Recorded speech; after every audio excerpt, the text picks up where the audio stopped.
Shalom, selamat berjumpa lagi dalam Renungan Harian Gereja Masih Injili di Minahasa, edisi Senin 11 September 2023. Marilah kita mengangkat satu pujian yang berkata, alangkah bahagianya hidup rukun dan damai. Alangkah bahagianya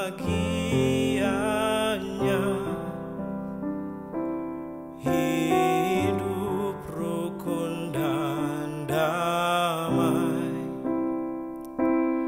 di dalam persaudaraan,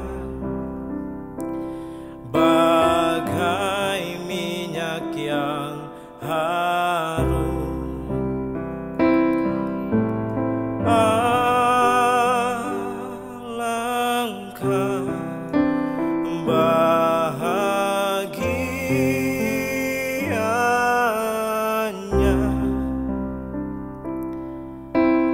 hidup rukun dan damai.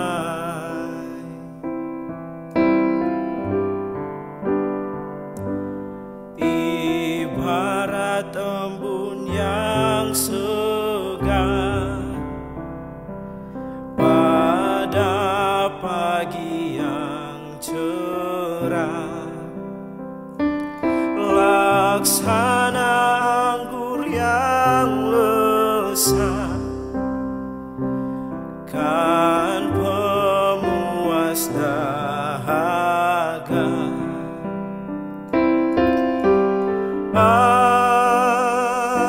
Alangkah bahagianya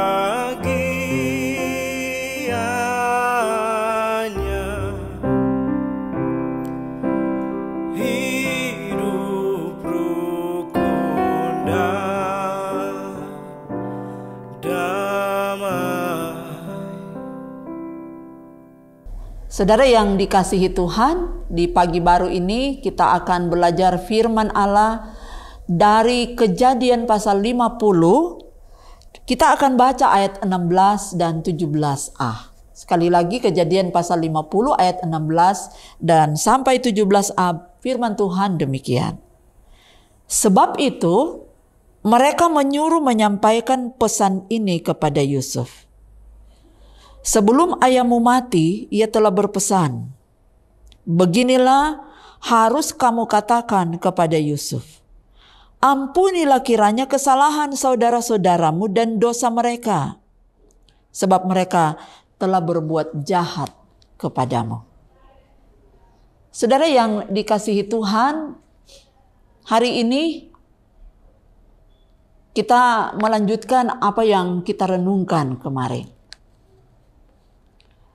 Kalau kemarin bicara tentang bagaimana perasaan curiga atau prasangka buruk atau pikiran-pikiran negatif melanda kehidupan 11 orang saudara Yusuf.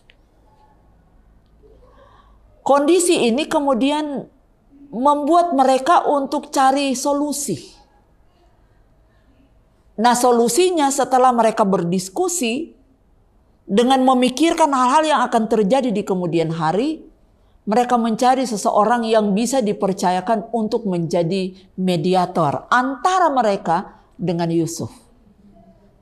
Maka terpilihlah salah satu dari komunitas mereka yang dalam Alkitab ini tidak disebutkan namanya.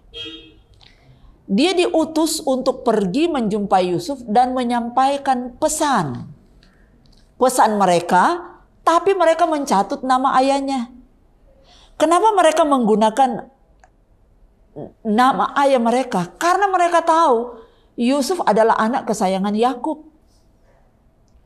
Dan karena sudah cukup lama mereka berpisah dan mereka baru saja ada bertemu dan tinggal di tanah Goshen. Dan kemudian ketika mereka melihat Yusuf sangat-sangat sedih atas kematian ayahnya, maka mereka meyakini pasti dengan menggunakan nama ayah Yakub Yusuf akan kemudian meluluskan permintaan itu. Seorang utusan itu diutus oleh 11 orang saudara dengan isi pesan.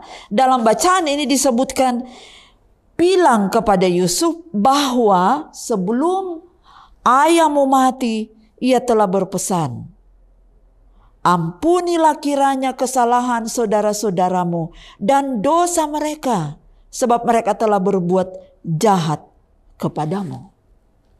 Ada semacam kerinduan karena ketakutan supaya mereka diterima.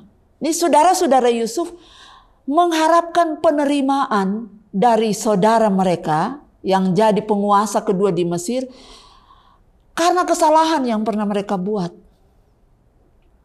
Mereka suka mereka diampuni dan semua kesalahan yang telah lalu itu dilupakan oleh Tuhan. Mereka lupa justru bahwa Yusuf tidak seperti yang mereka sangkakan. Karena itu saudara, selanjutnya disebutkan Yusuf telah memaafkan mereka. Dan berulang kali dia bilang, jangan takut. Ada 2 kali dalam perikop ini dia bilang jangan takut kepada saudara-saudaranya. Apa yang kita dapat pelajari dari bagian Alkitab ini? Hal yang pertama, ketika kita jatuh dalam dosa, membuat kita hilang keseimbangan. Kita tidak mampu untuk melihat jalan terbaik dari tengah-tengah kehidupan yang sedang kita jalani. Tetapi ketika kita mau datang kepada Tuhan, Dia yang mengasihi dan Dia yang mengampuni karena Dia Allah penebus, maka kesulitan kita akan teratasi. Dan oleh karena itu saudara-saudara, belajar dari bagian Alkitab ini juga, mari kita tetap terus cari Tuhan. Siapa yang tidak punya salah?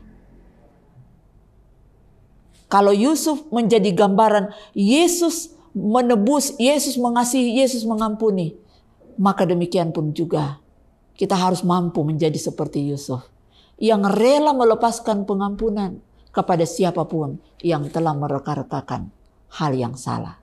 Mampu memaafkan bagi mereka yang justru membuat kita tersakiti dan terabaikan. Kiranya di kehidupan yang akan kita jalani ketika kita harus bertemu dengan kondisi seperti ini, mari kita teladani Yusuf agar hidup ini selalu berkenan di mata Tuhan. Amin. Kita berdoa. Terima kasih Bapa untuk firman-Mu di hari ini. Mampukan kami untuk pun juga melepaskan pengampunan kepada mereka yang wajib kami ampuni. Dan tolong kami ya Bapa, agar selalu kami hidup selaras dengan kehendak-Mu. Terima kasih ya Tuhan. Ini kami yang bersyukur dalam nama Tuhan Yesus. Amin.